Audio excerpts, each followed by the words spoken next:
Hi guys, it's Dr. Bell. Pag-usapan natin ang leptospirosis. Ano ang leptospirosis? Ano ang mga sintomas o senyales nito? Ano ang mga komplikasyon na pwedeng mangyari pag hindi naagapan o napabayaan natin ang leptospirosis?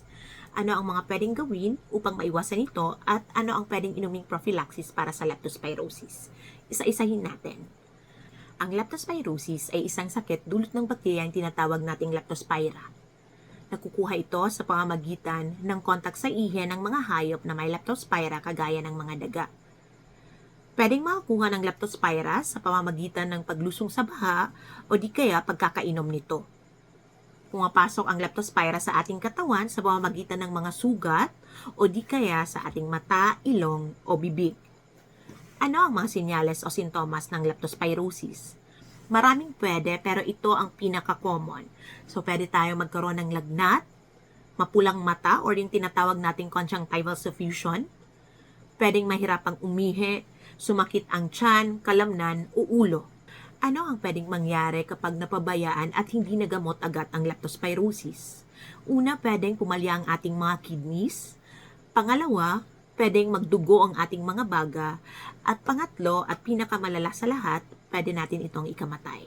Paano natin maiwasan ang leptospirosis? Una, iwasan nating lumangoy at lumusong sa baha.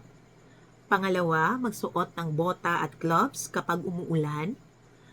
At pangatlo, panatilihin nating malinis ang ating bahay at ang kapaligiran. Kung hindi maiwasan ang paglusong sa baha, siguraduhin uminom ng doxycycline hanggang matapos ang baha upang makaiwas sa leptospirosis. Merong iba't ibang paraan ng pag-inom ng doxycycline depende sa exposure natin sa baha.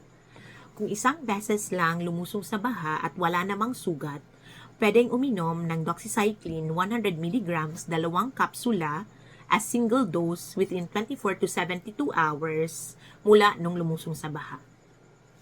Kung isang beses naman lumusong sa baha at merong sugat, pwedeng uminom ng doxycycline 100 mg, 2 kapsula, once a day for 3 to 5 days within 24 to 72 hours mula nung lumusong sa baha. Kung maraming beses naman lumusong sa baha o di kaya maraming araw na lumusong o lumangoy sa baha, pwedeng uminom ng doxycycline 100 mg, 2 kapsula once a week hanggang matapos ang exposure sa baha.